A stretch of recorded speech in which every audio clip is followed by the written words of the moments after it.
The CBS Radio Mystery Theater presents...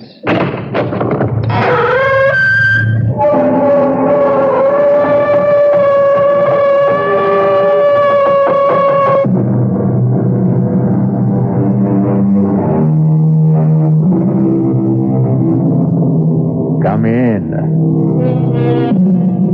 Welcome. I'm E.G. Marshall. Welcome to the world of your terrifying imagination. Consider, at one time, the great cold-blooded reptiles ruled supreme on the face of this earth, but they sickened and died, and dominion was seized by savage, ferocious, hot-blooded killers with hideous fangs and terrible claws. Today, the undisputed lord and master of the planet is man. Yet, in the fullness of time, every victor is finally vanquished. Will we, in our turn, also be conquered? Who waits to make of us what we have made of the animals? Sure. Yes, Monsieur de Maupassant. Do you want to save the world? I save the world, did you say? Yes. Save the world. Save the people. Save every human being on the face of the earth. Well, sir, if I could be sure. Look out. Look out toward the harbor. There. At the pier. Do you see that ship? The white three-masted schooner? Yes, sir. You and I, we have to blow it up. But it is such a beautiful ship. Beautiful and deadly. Deadly enough all by itself to enslave the entire human race.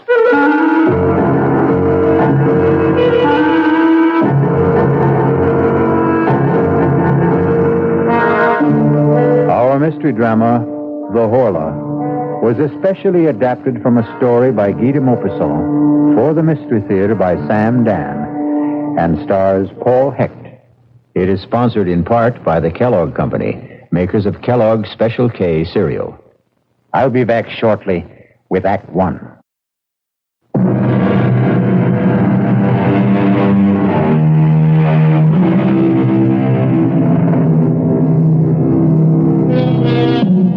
His name was Guy de Maupassant. He was probably the greatest writer of short stories who ever lived. He died in the year 1893. He died young. He died insane. And if you read the stories he wrote toward the close of his life, the critics tell us, you can see how his madness slowly destroyed him. That's how they look at it. He himself insisted he was being possessed. His mind and all of his vital forces were being drained from him by a mysterious, supernatural, and superior being. He called it the Horla. And the Horla is one of the last stories he ever wrote. Is the Horla merely the raving of a man going mad, or is it an inspired prophecy of a fate that awaits us all? You decide. Dr. Cartier. Yes? Yes, what is it? I have been pressing the bell signal, Doctor. It means you must pick up the telephone. Oh, that confounded diabolical contraption. Oh, please, Dr. Cartier. It's Monsieur de Maupassant. De Maupassant? Who is he? The nervous one. He was here the other day. Oh, that one, the writer. Tell him I'm busy with a patient. I did, but he insists on talking. The combination of de Maupassant and the telephone. Just speak into it, Doctor. The telephone. Hello, this is Dr. Cartier. Doctor, you must come to see me. You must come here at once. Please, monsieur, calm yourself. If I knew how to calm myself, I wouldn't need you. You must come here. Monsieur, be reasonable. I would like to be. I'd give everything I own if I could be reasonable, if I could only be reasonable, but it won't let me leave. What won't let you leave? It. The Horla. The what? Monsieur de Maupassant. Monsieur, speak up. What happened?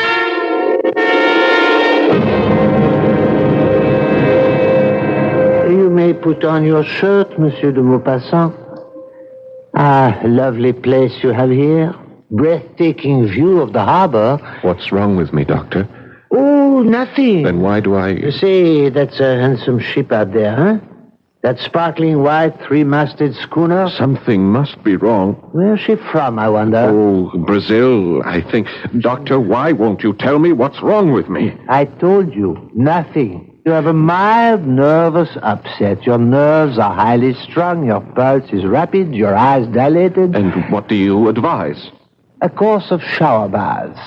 Cool shower baths. 2 in the morning, 2 in the afternoon, 2 in the evening. And send down to the chemist for some bromide of potassium. You haven't listened. I listened. I heard every word. Now, you go to sleep. Yes. You slumber deeply for 2-3 hours, correct? Yes. Then a nightmare lays hold of you, true? Yes, exactly. You feel someone is in the room with you, in the dark room. Someone is in the room. Am I stating the fact? Exactly. This someone or something is staring at you? Yes. I can't see it, but I know it's there. I know it's staring at me. And then it comes closer and closer to me. I feel it touching me. A cold, terrifying touch. And then I hear a sound. A low, vibrating sound. It's nothing human, nothing animal, nothing mechanical. And then I feel a weight, as if something kneels on my chest. A pressure, a terrible pressure. My neck is being squeezed and squeezed as something seems to be draining the breath from my body. Not only the breath, but my strength. Everything is being drawn from me. I want to struggle, but I can't move. I want to shout for help, but I can't utter a word. I try to fight, to resist, but I'm paralyzed and powerless. And then suddenly, I awake, bathed in perspiration, trembling. And then, exhausted, I fall asleep and slumber restlessly till morning. Yes, I heard. Well, what have you to say about this mysterious creature? He exists in your imagination. Are you sure? Try the treatment, then call me in a few days. No, Doctor. No, you must give me an answer for the Horla. The Horla? This creature, this being, this whatever it is. Monsieur de Maupassant, I understand you're a writer. Is that so? Yes. Now then, do I tell you how to write stories? Do I? No. Then don't tell me how to practice medicine.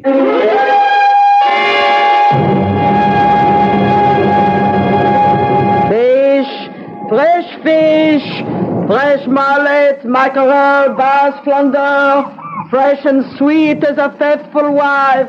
Good morning, Madame Bossard. Oh, it's you, Monsieur de Maupassant. I hear you have been ill. It's because you have not been eating enough fish. I instructed my cook to buy some for dinner. Oh, yes, she has been here. Monsieur, you promised to put me in a story. Well, perhaps I will. Oh. Tell me, Madame Bossard, have any interesting new ships come in? Now that is a good question. Yes, it is. And I would say it's not what comes in that's interesting. It's what's not going out. If you get my drift, monsieur. No, I'm afraid I don't understand. The Brazilian. The Brazilian? The white three-master schooner at the end of the pier. You see? Oh, yes. Well, what about her? Oh, monsieur, she has been tied up here for 3 weeks. So? She hasn't unloaded a stick of cargo. Well, perhaps she's put in for repairs. She has not replaced so much as a rope. Supplies? Food? Water? Listen, Monsieur de Maupassant, no one is allowed to go aboard her. Her crew has not been given so much as 10 minutes of liberty. Strange, no? Every few days, her captain comes down to the dock to buy fresh fish, meat, some fruits. And that's all we ever see of them. What does the captain say? Not a word. He's a huge, surly ape of a fellow. He points to what he wants and pays. Comes in without a hello and leaves without a goodbye. Well, we seem to have a mystery. What is the name of the ship? The Horla. The what? The Horla. The Horla? But that's... What is it, monsieur? The Horla. I thought... Yes? I thought I had just made it up. Monsieur, what are you saying? Are you sure? Are you positive that that's the name? The Horla? Well, walk down the pier. You'll see it. It's printed on the bow. Yes, I think I will. Good day, Madame Bossard. Good day, monsieur.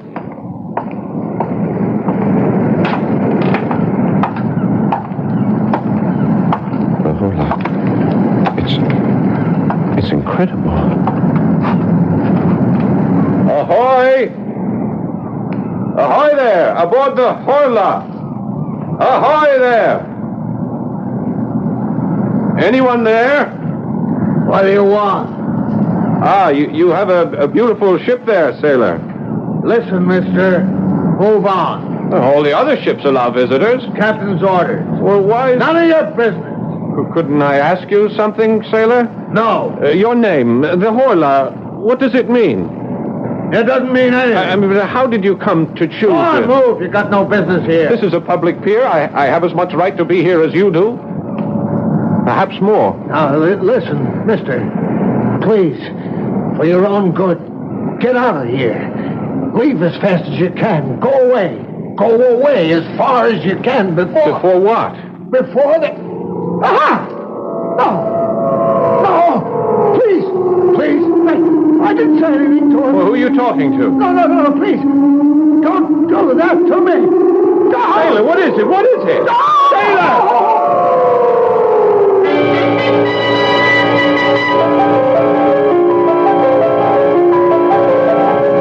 Monsieur de Maupassant. Monsieur. What is it? Are you all right? No, I'm not all right. Oh, I thought as much. I saw you from my shop. You've just been standing here. Standing still without moving a muscle for... Oh, monsieur, it must be every bit of 3 hours. The ship. What about the ship? My head, I feel so weak. Oh, take my arm, monsieur. The ship. No, I must go aboard that ship. That's... Do you hear that? What, monsieur? That sound. It comes from the ship. I am sorry, but I hear nothing. Nothing? Oh, I hear seagulls, waves. Oh, and now, come, monsieur, it's thunder, a storm. I must go aboard that ship. But they won't let you. Oh, come quickly, monsieur. You'll catch your death. The ship. Oh, hurry, monsieur. How did I know? Answer me that. How did I know? How did you know what? The name of the ship. How did I know that name? The Horla.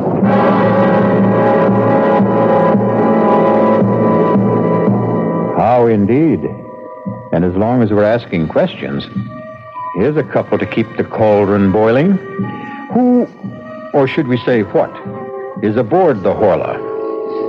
Or perhaps the most strategic question of all, what does the name Horla mean? I'll be back shortly with Act Two.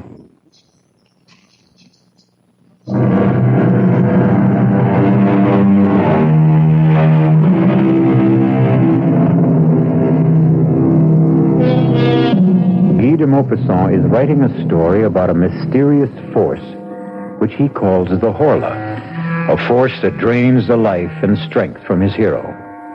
Now he discovers that a mysterious ship that lies in the harbor is also called the Horla. Hello? I must see Dr. Cartier. Oh, it's you again, Monsieur de Maupassant. I told told you I would have him called the moment he returns. Mademoiselle, I must see him at once. But he is not here. How do I know that? Monsieur. Excuse me. I'm in my room, my bedroom, and at any moment I'll fall asleep. I'm so tired. Well, sleep, monsieur, by all means. Sleep would be the best thing for you. No, not this kind of sleep. The Horla will come to me again tonight. I know it. But all I can do is tell the doctor. Tell him I need him urgently. Yes, Monsieur de Maupassant. Yes. Who's there? Who is that? Who's there? Oh. Monsieur de Maupassant? Oh, it's you, Jean-Baptiste. And who else might it be? Please come in. My lady's finished in the kitchen, and I'm finished, too, with the paint job. Just in time, just before dark. Oh, you didn't have to hurry. Well, get it over with, that's my motto. You thought your house was white before? You should see it now. Please, Jean, sit down. Yes, monsieur. Jean, I have a job for you. Doing what? Doing just what you're doing now. But I'm not doing anything. Oh, yes. Yes, you are. You're sitting there. That's the job? That's the job. And I'm just supposed to sit here? Well, you could talk to me. About what? About anything that comes into your head. You may also have to serve as my bodyguard. Bodyguard? Someone may try to break in while I'm asleep. I'm your man. I served age in the Chasseurs d'Afrique. The tourist outfit in the army. Oh, is that so? Well, tell me about it. Well, we were the only ones who could hold the ground at Sedan. And, are you really interested? Oh, yes, please. Tell me everything. Tell me the story of your life.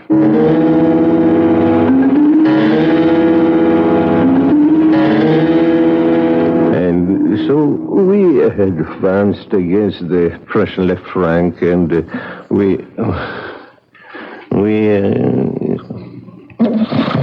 Jean. Go on, Jean. Don't stop. Talk to me. If you fall asleep, I'll fall asleep. Jean, please talk to me. Don't let me sleep. Oh, I'm so tired, but don't let me sleep. Don't let me fall.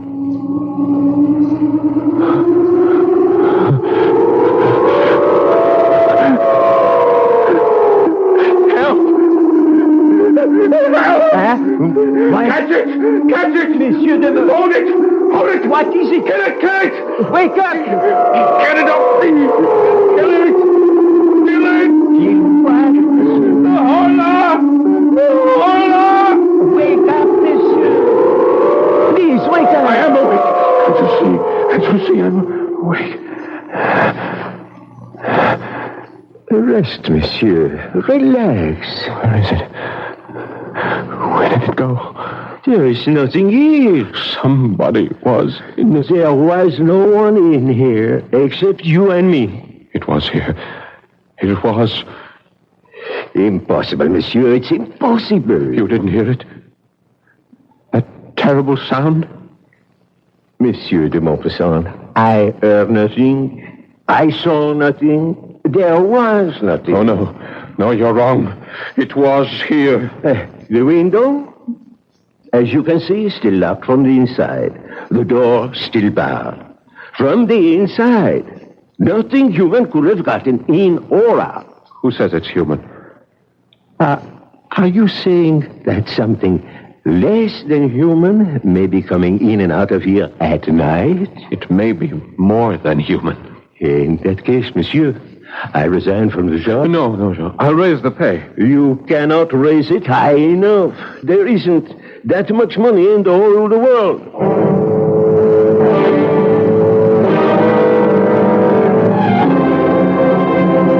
Dr. Cartier, I thought you'd never get here. You allow us no peace in the office. You ring that infernal telephone without mercy. The shower baths, the bromides, nothing works. You insist you still have this visitor? I know I do. He was here last night. He overpowers you? Yes. He makes this awful sound? Yes. He drains all your strength? Yes, exactly as I told you. Your handyman, Jean-Baptiste, stopped my carriage as I drove up. He spent the night in this room with you, I understand. Yes, that's right. While this Horla. Horla attacked you. He heard nothing. He saw nothing. Well? Well, what? Come, monsieur. Admit this is all a nightmare. But it was so real. It's always so real. There was a witness. Is Jean-Baptiste reliable? Is he sane? I would say so, yes. Would he have any reason to lie? To embarrass you? No. Then why do you insist on maintaining this ridiculous fiction of a Horla? Doctor, that name, Horla, I thought I had made it up. That it was a creation of my own imagination. But it happens to be the name of that ship. What ship? You know, the one you asked me about last week, the white three-masted Brazilian schooner. I mean, where would I get that name? Why would that name pop into my head? That Brazilian ship is called the Horla? Prove it to yourself. Pick up that telescope. See her out there at the pier. You can read her name. Ah, then that explains it. You had picked up your telescope one day to view the harbor. Without being aware of it, you might have read the name on her bow. I have never seen that name before in my life. Someone somehow placed it into my imagination. Monsieur de Maupassant, sit down. Huh? At once. Now I have coddled you long enough. You are one of the great writers of France, but you have reduced yourself to a terrified, trembling wretch. This will not do. I admit that I am terrified. That's what I've been trying to tell you. Yes, you terrified. You have been terrified by the critics. Oh, that's a lie. I don't care for the opinions You of are those... human. You care.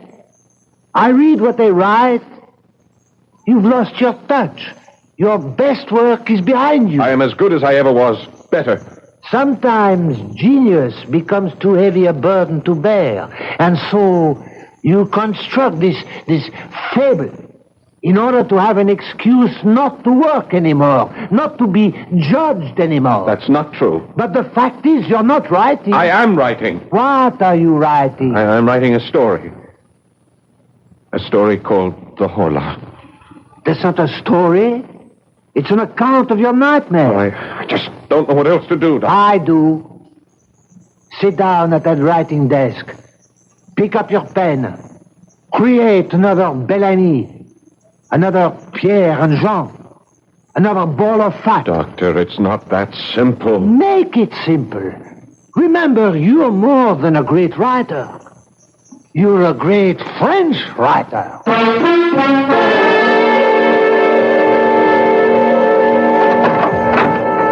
May I come in, monsieur? Oh, Jean-Baptiste, yes, of course. I see your honor is working. That's good. That's good. Yes, I feel wonderful this afternoon. The old lady wants to know if you'd like to come down for tea. Oh, no, I'm in the middle of things here. I'll work through till supper. Well, I didn't mean to interrupt. I just brought you the paper from Paris. Thank you. Well, I'll see you later. I've got to put in the chrysanthemums. The old lady... Jean, listen. What is it, monsieur? You tell me. I can't tell you nothing. You don't hear anything? What? What am I supposed to hear? Just listen, Jean, listen. You're having that problem. The one you had last night. Yes, I'm afraid so. Well, you'd better see the doctor. I just seen the doctor. Jean, please, would you mind sitting here with me? I don't mind as long as it's the daytime. I just can't work anymore. I don't think I'll be able to concentrate. Well, why don't you take a little nap? No, I don't want to sleep.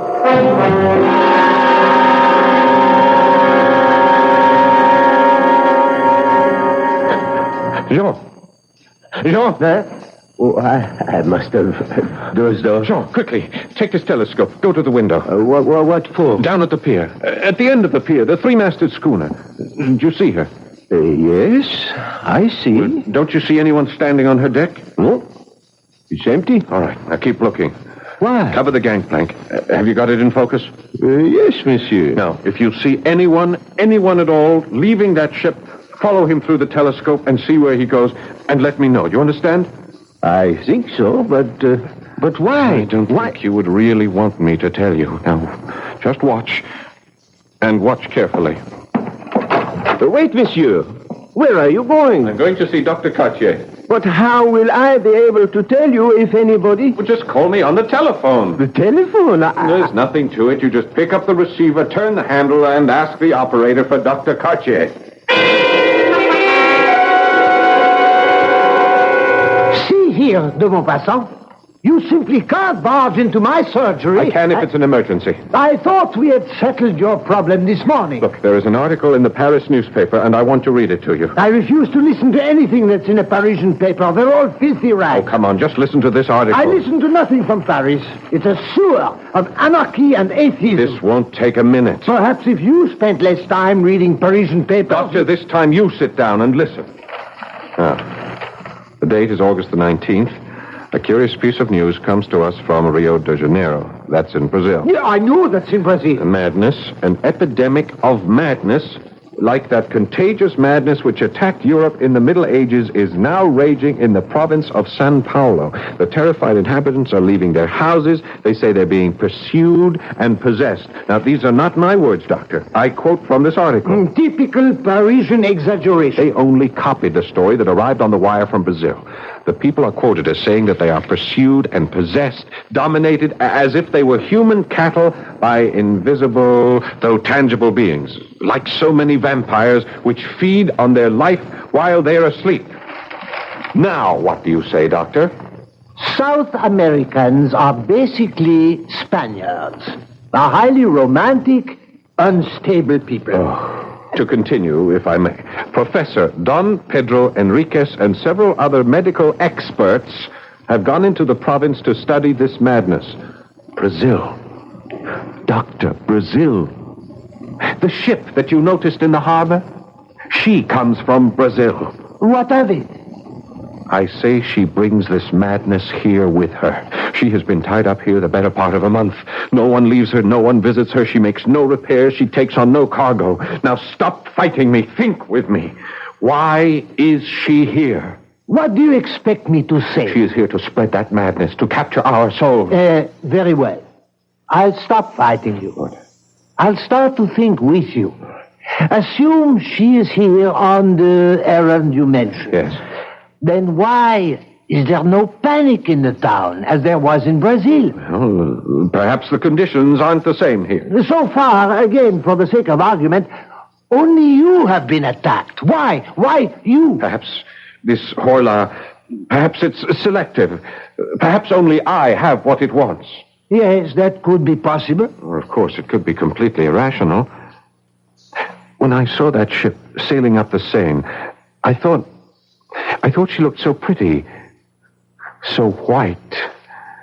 And this being, this Horla, it also saw me. And it saw my house, which was also a brilliant, sparkling, dazzling white, just like the color of its own ship. For that reason, it decided to take me. Monsieur de Maupassant, I recommend a journey for your health. No, thank you, Doctor. I am going to play this out. Listen to me. Does it matter if you're attacked by an outside force or by a weakness in your own body? The result is the same. Madness. Now, try a change of scene, of climate. Monsieur de Maupassant, the telephone for you. Oh, thank you. Yes?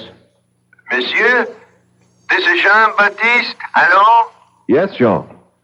Is this really Monsieur de Maupassant? Yes, of course it is. What is it? It's the first time I ever spoke on the telephone, sir. Your voice sounds different somehow. Never mind that. What do you have to report? A man looks like a ship's officer. He just walked down the gangplank, you know, from the Brazilian. Where did he go?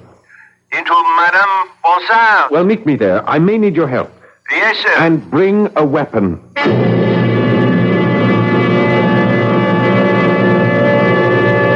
Well, will the man of letters become the man of action?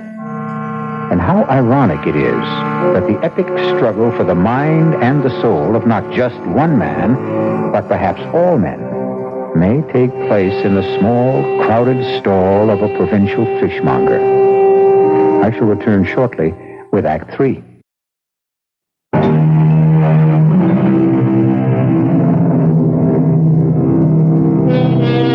A beautiful white sailing ship is docked in the harbor near the mouth of the Seine River.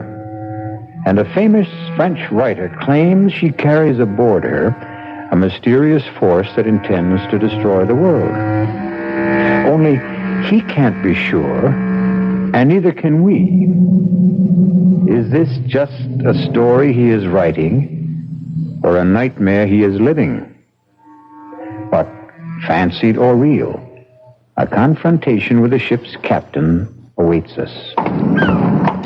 Jean, here I am. Yes, monsieur. Are you armed? Yes, I have my old service revolver loaded and ready. Well, keep it out of sight. Your man is inside the store buying fish from the Bonsard. All right, come along. Follow me. Yes, monsieur. And you'll have some mullet. Very good. Oh, good afternoon, Monsieur de Maupassant. I'll be with you as soon as I'm through with this customer. You notice, Jean? Yes. Is the mackerel, huh? Look, he doesn't speak. Renee. Yes, Yeah, he points to the fish he wants and holds up his fingers for how many he'll take. He's a hard-looking No, customer. sir. Oh, very well. That'll be 27 francs, monsieur. René will bring it out to your ship. Bon appetit. One moment. Captain, I'd like a word with you. Stand aside. My name is Guy de Maupassant. Stand aside. I would like to talk to you about your ship. I said stand Not aside. until we learn what's happening here. Stand aside. Oh, help me with this fellow. Help me.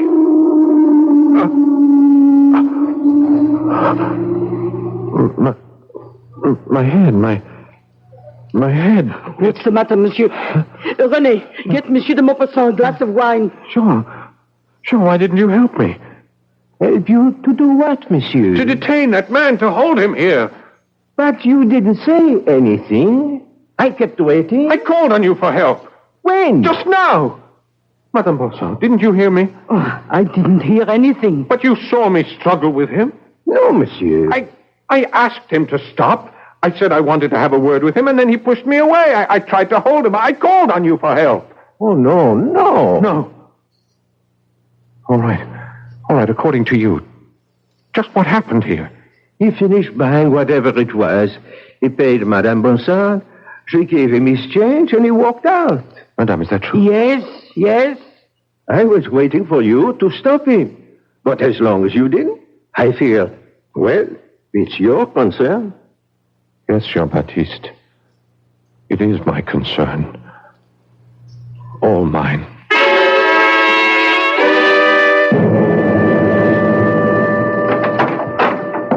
Good evening, de Maupassant. I didn't send for you, Doctor. No, you didn't. But I received a visit from your handyman and the Bonsard woman. They fear for your sanity. I can't fault them in that regard. I fear for it, too. I want to help you. What can you do? I tell you the problem, and you dismiss it as an aberration. Give it up.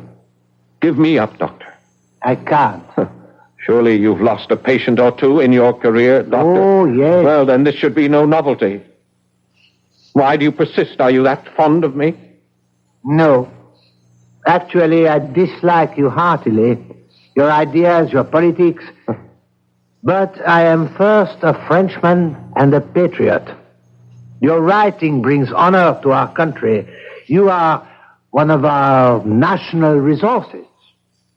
I must save you. How far would you be willing to go? I still don't know the problem. I told you the problem.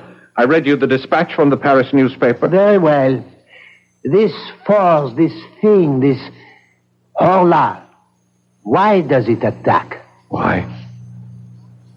Perhaps the reign of man on this earth is over. Oh, what kind of nonsense is that? We'll get nowhere if you keep saying nonsense to me every time I open my mouth. Man did not always rule this planet. He didn't? No. We are but one of a series of rulers, according to evolution. Oh, evolution. What do you say, oh, do you quarrel with Darwin? Why, is it too much to suppose that we, in our turn, are being supplanted? By whom? It doesn't have to be a whom. It could also be a what. What kind of a what? A Horla. And we are back where we started. Yes. A Horla. I would accept a vampire, a physical, tangible, visible creature, but your Horla cannot be seen. That's true. Then how can he do damage? He can seize control of the brain. Never. The brain is inside the skull. It is safe. It cannot be tampered with. The Horla has always tampered with it. Primitive man feared him, this unknown, unseen horror. The priests, magicians through the centuries have tried in vain to exorcise him, yet he has stolen into our minds, captured our thoughts.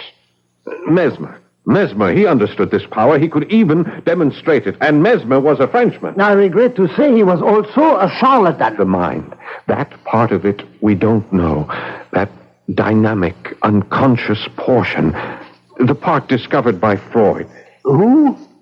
Freud, Sigmund Freud of Vienna. Oh, an Austrian. A brilliant psychologist. Freud, Mesmer, others, they show us glimpses of this awful mental power. Some call it magnetism, suggestion, hypnotism. But only the Horla fully understands it, and he will use it to conquer. But why? Why did we conquer? Because our time had come. And I hear him. He keeps telling me he has come. My boy, let us put you into a hospital for your own good. He'll follow me there. What do you suggest? Eventually, he will make of us what we have made of the horse, the ox.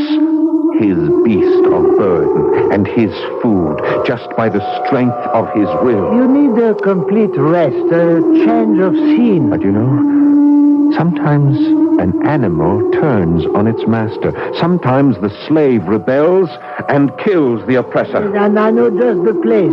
Get away from the sea. Breathe some good, crisp mountain air. And so I'll kill this Horla. I'll have your servants pack some clothes. And if I kill him, perhaps all of us will be safe. For a while.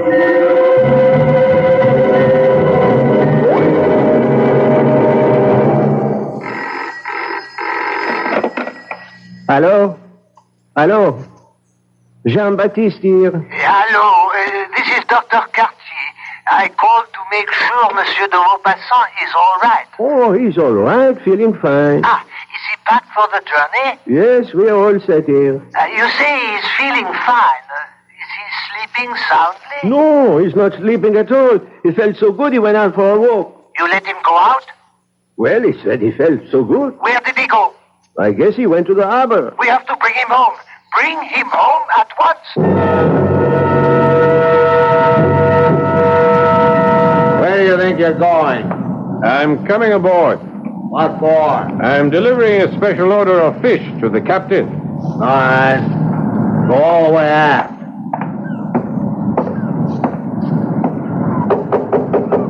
What is it? What are you doing here? What are you doing here, Captain? What is your ship doing in this harbor? I'll have you thrown overboard. I'll keep coming back. Why are you here? Why? You know. You know why. Tell me. You know everything there is to tell. The ship is captured. It belongs to the Horla. Yes. It captured us in the harbor back in Rio. It owns us. It owns every man on board. What is it doing here? Looking for captives. Looking for you. Why me? I don't know. It chooses its victims according to...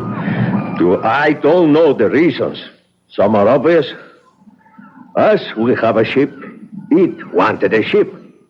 But you, others, I don't know. I don't know why it wants you. The Horla. Where is it now? Here, in this cabin. With us? Here, now? Yes. What's it doing? Sometimes, like now, it sleeps. Other times, You better leave now while you can. No, Captain, let's fight it. You cannot fight it. Let's kill it. You can't kill it. Kill it, and then we'll all be free. But how can we kill it? It's in here. It's asleep in here. Yes? Lock the door.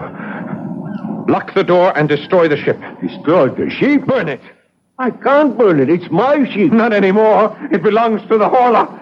You belong to the Horla. I belong to the Horla. Let's be free. I cannot let you do it. I'm afraid. Let go. No. Let go. Let go. The floor. You knocked over the lamp. The floor is Look out. fire. Let's get out of here. We'll be burned to death.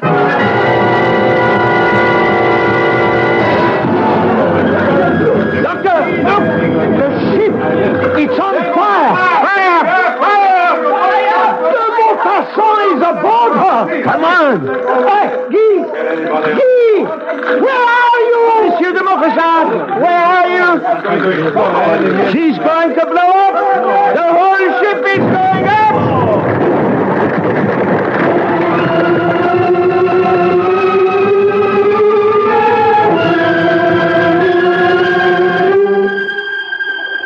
Comfortable, monsieur? Yes. This is such a pleasant, restful ride. We will be at the sanitarium in time for dinner. You won't regret it. You had a narrow escape last night. Yes. Yes, I know. Why did you go aboard that ship? Why? Yes, why? I told you. To strike a blow for freedom. To overthrow the slave master. To kill the oppressor. And, did you? Did I what? Did you kill the Horla? Did you prevail? For just a moment. I thought I did. But no. How can man prevail against the Horla? They say de Maupassant lost his mind. They also say those whom the gods would destroy, they first make mad. Are there new gods? As we are absolute monarchs over the willing horse, the faithful dog, will someone soon force us to yield spirit, soul, and body to him? I'll be back shortly.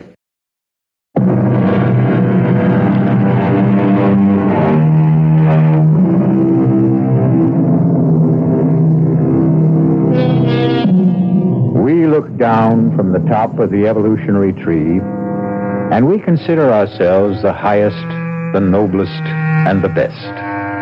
But there can be someone ready to take over, someone more perfect.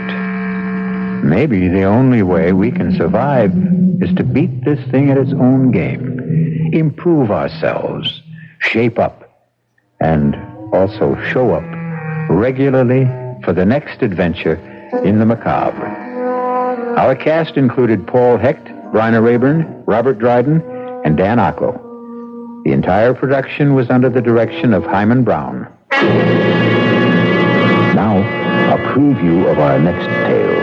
I'd say it was a crush. Girls like Emily don't have crushes. She was in love with you, and you know it. Admit it. What is this, an inquisition? I don't have to put up with Of course you don't, but don't try my patience either. I'm doing this for your good. For my good? Make it difficult for me, and I'll wash my hands of the whole business. Why do you say for my good? If she fell in love with you of her own accord, well, that's a tragedy, but it's her tragedy. But if you made her fall in love with you, you're guilty of murder. Why? Because you knew it would kill her. The fact that you were only playing with her would kill her. The fact that you were only using her would kill her. All right. Maybe I did lead her to believe that I was in love with her. And it's murder in the first degree. Radio Mystery Theater was sponsored in part by Anheuser-Busch Incorporated, brewers of Budweiser. This is E.G. Marshall inviting you to return to our Mystery Theater for another adventure in the macabre. Until next time, pleasant dreams.